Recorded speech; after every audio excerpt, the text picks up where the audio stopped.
Esse vídeo vai ser seu ponto de virada. Você deve prestar atenção nas minhas palavras. Coloque um fone ou somente escute. Se afaste de todas as distrações, pois o assunto a ser tratado é definitivo para um homem verdadeiramente cristão.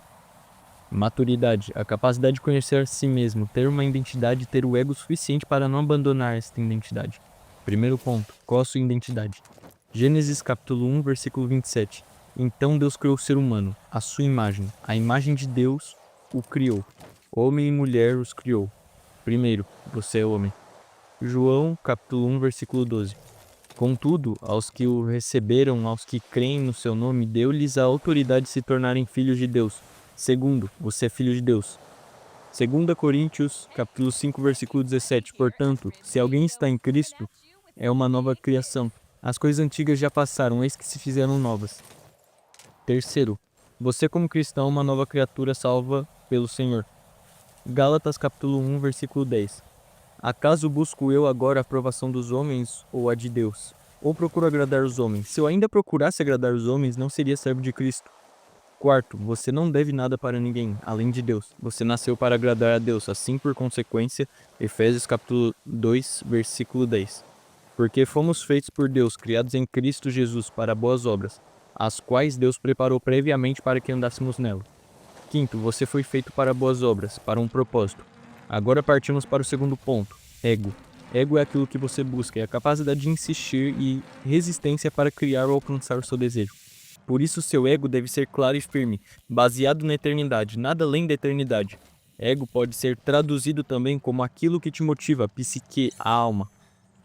Em fundamentos eternos como a real paz em Jesus, o amor, esperança e fé.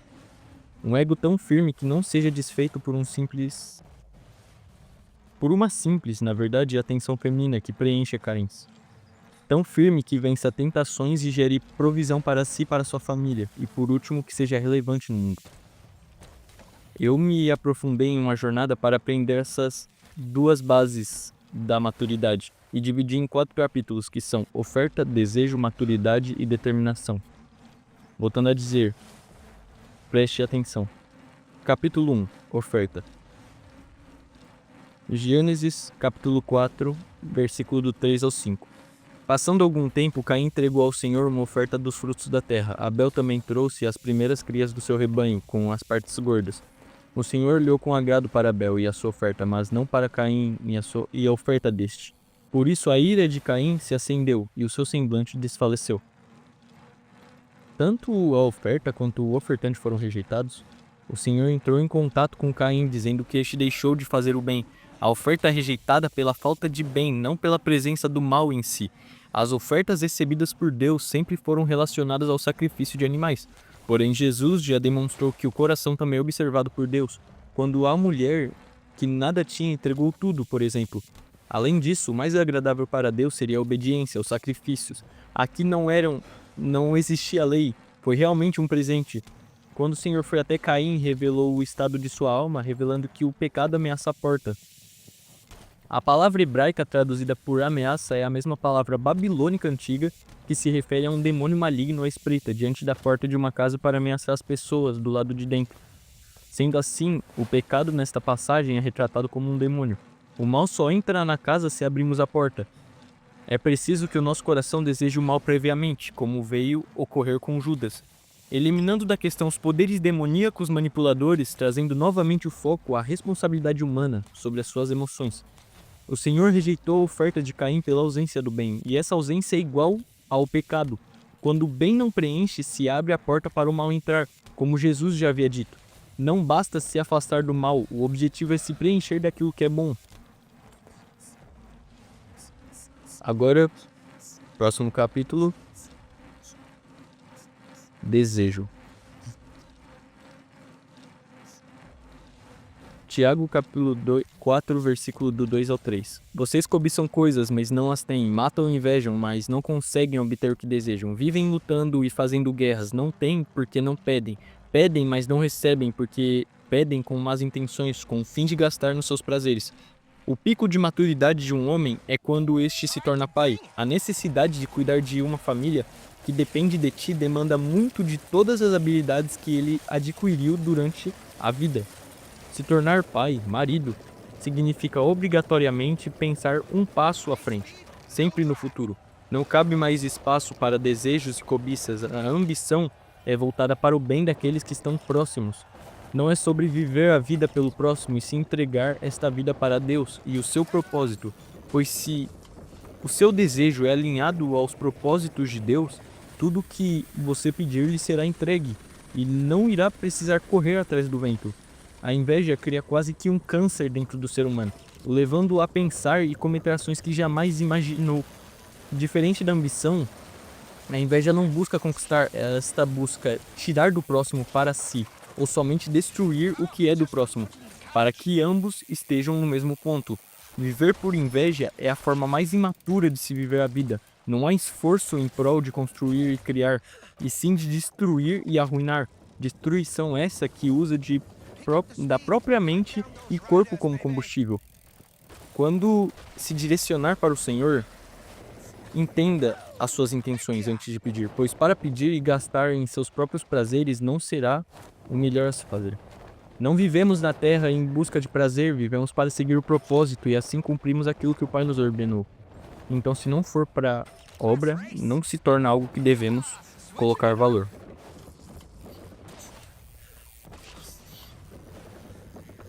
Capítulo 3. Maturidade. Gálatas capítulo 4, versículo 1.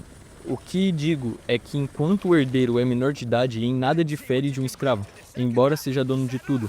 1 Coríntios capítulo 3, versículo 11. Quando eu era menino, falava como menino, pensava como menino e raciocinava como menino. Quando me tornei homem, deixei para trás as coisas de menino.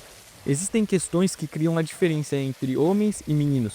Essa que busco entender para que eu consiga me aperfeiçoar em maturidade. Cada versículo tem um contexto diferente para o significado de maturidade. O primeiro se trata sobre a maturidade que nos foi entregue pelo sacrifício de Jesus, nos tornando filhos de Deus e herdeiros da sua aliança. Não somos mais escravos do pecado, mas temos conhecimento de que somos filhos de Deus, e por ele temos vida, sendo nós como herdeiros. O segundo versículo trata sobre o que é a maturidade. A maior característica de alguém que realmente é completo. O amor é o que diferencia os que amadureceram para os que não, pois como Paulo descreve em Coríntios, sem amor nada vale. Conectando os dois versículos, a maturidade vem tanto da salvação entregue por Cristo Jesus, nos tornando livres do pecado, e a maturidade está no não pecar, pois o filho obedece o pai, junto está no amor. Pode-se fechar o ciclo e dizer que a maturidade está completamente ligada ao amor. Amor daquele que morreu por nós, saber amar tanto que busca proteger aquilo que ama. Amar a Deus acima de tudo, tendo uma vida com propósito. O amor que busca ser, proteger, o amor que entrega mais que o 100% para que aquele a quem ama esteja bem. Aperfeiçoar o amor, ter um amor real, molda todas as áreas da vida. Essa é a real maturidade. Capítulo 3, Maturidade, parte 2.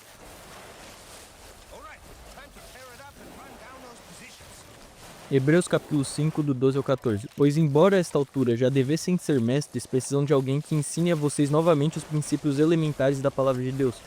Estão precisando de leite, não de alimento sólido. Quem se alimenta de leite ainda é criança e não tem experiência no ensino da justiça.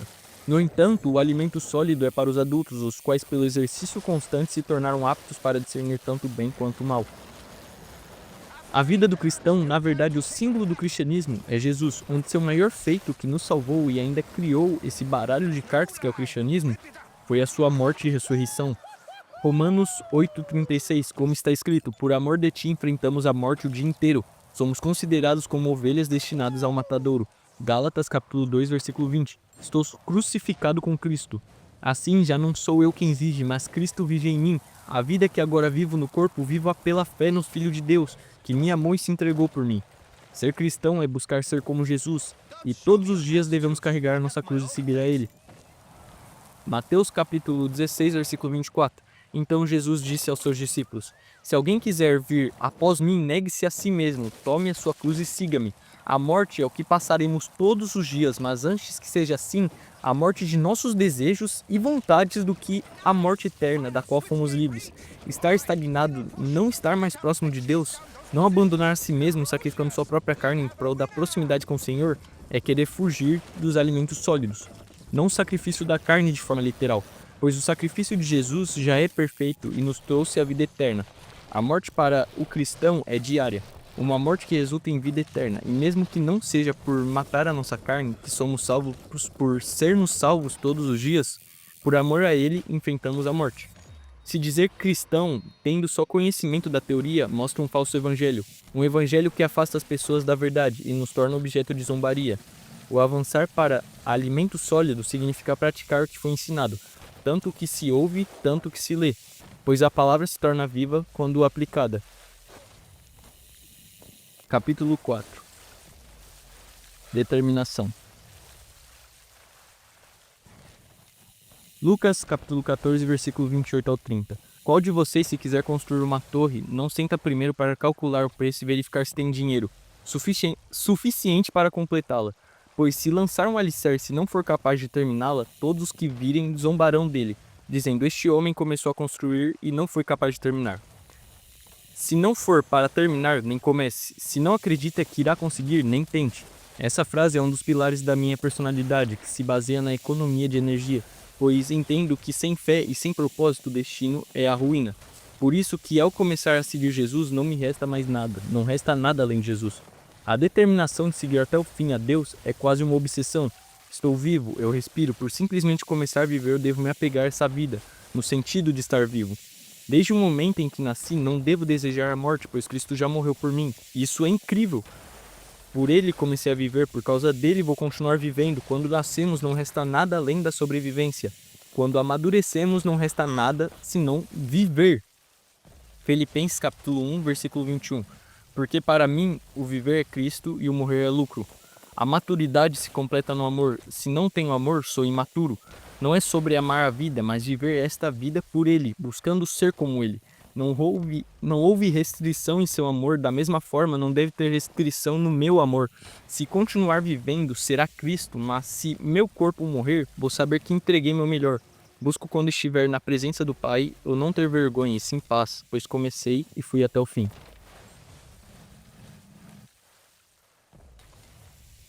Resumindo, tudo que você viu até aqui, lembre a sua identidade, ego firmado na eternidade. Seja você uma oferta agradável ao Senhor. Maturidade é o amor. Termine o que começou e não comece o que não pode terminar. Agora na tela irá aparecer meu vídeo que fala sobre como o amor é a única habilidade para o seu sucesso. Meu nome é Jonathan Oliveira, fique com Deus e saiba que Jesus te ama.